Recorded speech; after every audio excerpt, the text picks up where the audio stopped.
Alright everybody, welcome back to the channel. You might recognize the background. We're over hanging out at Will's place. Going to see what I tore up on SoccerMom. Yeah, I tore some stuff up. Or at least the head gaskets for sure, we think. Looks like Will's already cranking on it.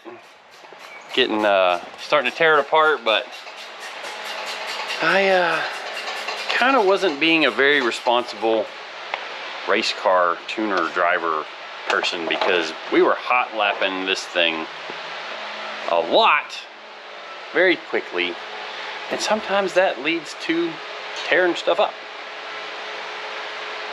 Yep, and that's what happened. So let's see if we can dig into this thing and find out what's wrong so we can fix her and go back racing.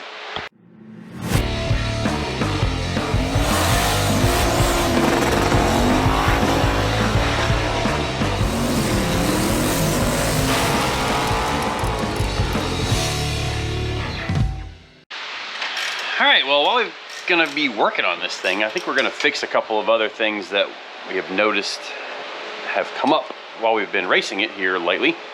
It keeps throwing the alternator belt, but it's not consistent when it does it.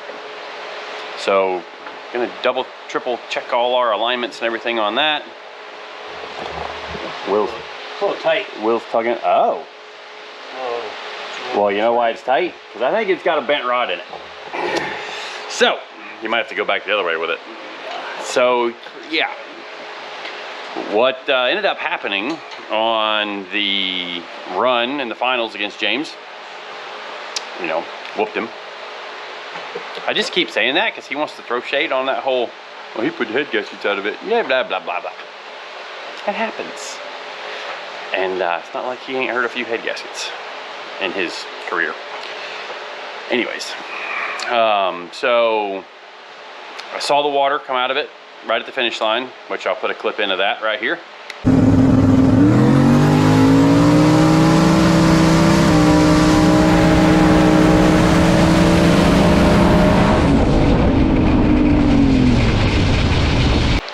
And you know, typically once I get through the finish line, throw the chute out, shut the ignition off, coast around, get out of the car, pull in the parachute, etc., etc. So in that time frame, I, you know, got back in the car. The battery was pretty low because it had thrown the alternator belt off of it the pass before, and the battery was pretty low. I wasn't even sure it was going to make the final run in the finals, but it did.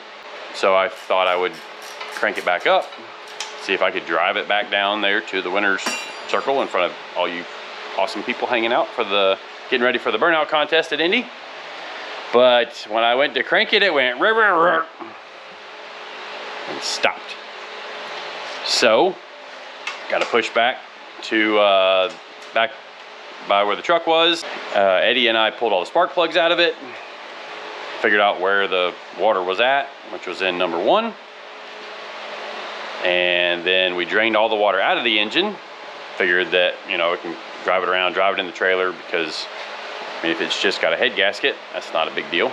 And with our stock block stuff, every time it got a head gasket, it just kind of squirted it out between the outer head bolts, and usually was pretty visible where the head gasket was blown. Well, now that this is a 6-bolt block, apparently she didn't do that. She blew internally into one of the water ports, and then the water went right into the cylinder. So when I cranked it over, it had a cylinder full of water, and kind of think I bent a connecting rod as well. So that's kind of my fault for spinning her over at the finish line, because the rod wasn't hurt until after I tried to crank it. But we're gonna have to get this thing out of here, and that's why we're pulling the whole motor instead of just pulling the heads off of it, because it's quicker to do that than it is to try and fix it in the car. And we got to fix something else on the thing, like we got to fix the turbo drain. It's just kind of weeping oil just a little bit. But today's going to be getting the engine out, showing you guys what I tore up, maybe even looking at some data. We'll see if we get that far along. But yeah, let's get this thing out of here.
Alrighty, well, we have gotten everything loose, and as you guys probably saw, we took both sides loose because we're gonna just go back and inspect this whole thing, maybe change both head gaskets to something different, because I think this just had a regular MLS gasket in it.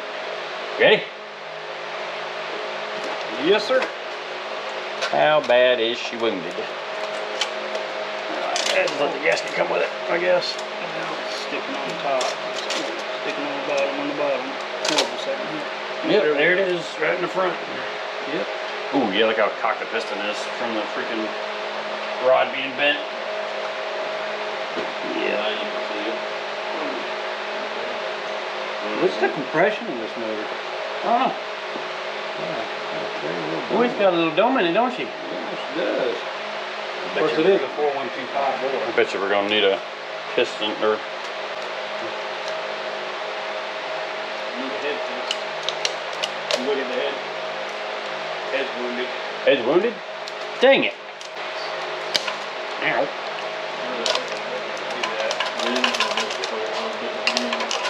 Screwdriver. It's coming. Yeah. Yeah, lock's okay. Didn't squirt it out much, but sure didn't make the head happy. Definitely got some heat in it. You see it bleed right there? yeah. Yep, freaking. That piston is big time cocked over. Hopefully it didn't hurt the Board? Yeah, the way it's. Well, it ran for about 5 seconds with it knocking, so. All right, well, you heard us probably talking about it while we were taking it apart there, but she wounded the gasket right here. And through a little bit of, diagnostic stuff, this piston is, now I've wiped this down, but it was definitely more lighter and cleaner than that one. Now granted, some of that's probably because it was shoving water out of it, which I'm not sure how much water can really get in it while it's running, because you think about it, you've got boost constantly in the cylinder, and I had 35 pounds of boost going through her, and so there's always that pressure, at least 35 psi in the cylinders, and then when you make the fire and the explosion in the cylinder, it's even more. So I have a hard time thinking that the water that only made it to, I think it made it to like 25 psi of coolant pressure, would overcome the boost pressure and get water in the cylinders there. So, possibly that cleaner piston is from it being leaner. All the other ones seem like they're pretty happy. Like maybe that one's even a little on the fat side, which does one's down in the hole, so it looks really rich. But unfortunately, she wounded the cylinder head right here a little bit, so gonna have to do a little bit of welding, send that off and have it decked, which means we'll probably have this one skim the same amount so that everything is even side to side. I think that's what we're leaning to do anyways. But we're gonna take the pan off of it now, take that out. We obviously this piston is obviously crooked in the bore like that way. See, big huge gap here, zero gap there, because that rod is bent. And I don't think that's the rod's fault. It's because that cylinder was slam full of water, and I keyed it over on the starter and it bent the rod. So let's get the pan off of it, dig into it a little deeper. All right, let's roll this thing over. Go ahead there, Will. I kind of took and pee-peed, ran some brake cleaner over it.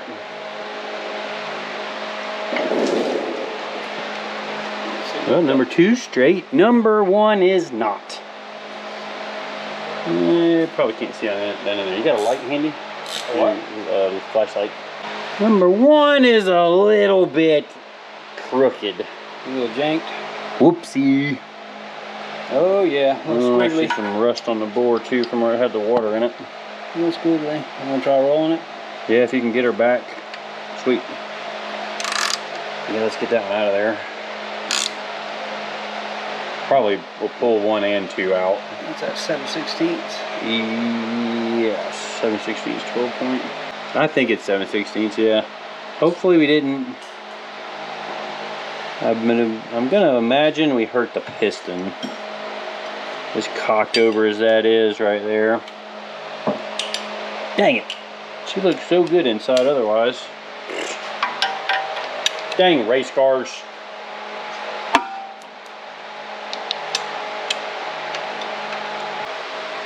I bet you the top bearing's a little wounded. Bottom bearing looks good. Maybe a little shine, but a little shine to it. Top one, probably not. Probably a little extra shiny. Coppery.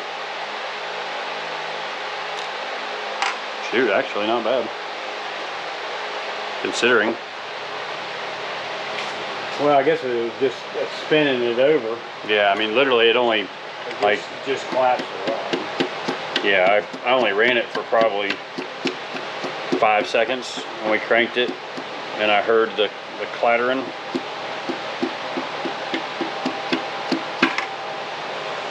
She's loose.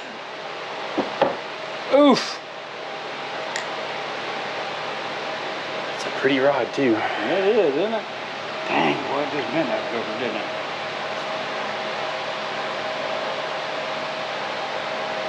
So you want to pull that one? I mean, dare I say the piston Oh yeah, the piston. may not be a hurt. Well, that's good because that means the bore's probably decent. Want to roll it back over so we can look at the bore? Yeah. Get some brake cleaner and brake. I got the coating right there on the skirt. Yeah. Where it cocked her over in there. But I mean, that ain't the world. Where'd the brake cleaner go? I mean, it's gonna be ugly because it's got surface rust on it. Yeah. It's got the piston right at the very, very top, like just like right there. You can see it. Made it unhappy. Yeah. Don't look like, I mean, it didn't hurt the rings. The rings are loose in it. The bore's scuffed a little, but it's not too bad. Let me get something clean here. We'll probably have to do a little quickie hone to it because it definitely got some surface rust there. That's why I was kind of figuring it need to come up all the way apart. Get the sandpaper up on the end of the thing.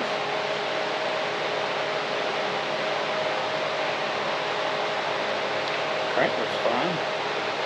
What's that spot at the crank? Yeah.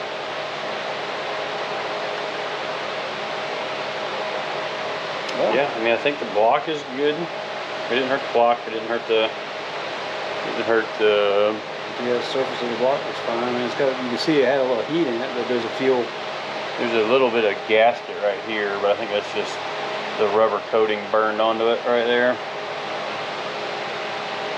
You can definitely see where it got a little warm from the heat. Hey, you think there's a little deviation in it right there? I feel like that's the gasket on top of it.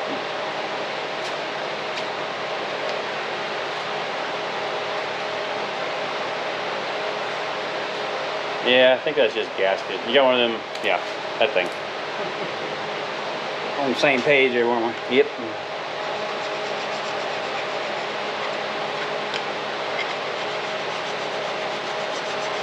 You see that for a second?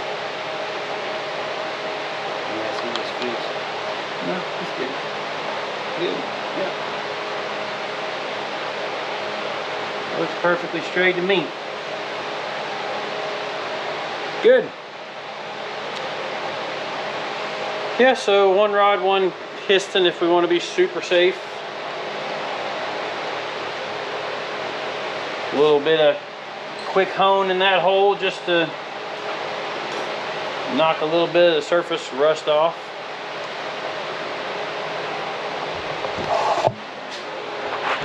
Alright, so I'll show you what we're talking about here. You see a little discoloration down there. So we'll probably clean that up. This part of the block right here actually checks out straight. So probably put a rod in it, put a piston in it, and go back racing and weld the cylinder head up. But the Texas Speed Rod will not compress water. A little scientific experiment there for you guys, and not one we recommending trying for yourself. So I think that'll wrap up this video. We got some work to do, huh, Will? Yes, sir. Yeah. A little bit of work. A little bit. Actually, a lot of work. Yeah, we need to still figure out what's going on with our 5.3. Stick that sucker back in eventually, but looking at the data for how much mile per hour it went at 3,250 pounds to go 193 miles an hour is somewhere in that 1,800 horsepower range. So old girl was making some power. She's got to maybe be just a little more conservative, more boost, less timing, something like that. But that'll wrap it up for this video. Appreciate you watching, subscribing, following along. Give us a comment down there in the bottom comment section, and see you down there.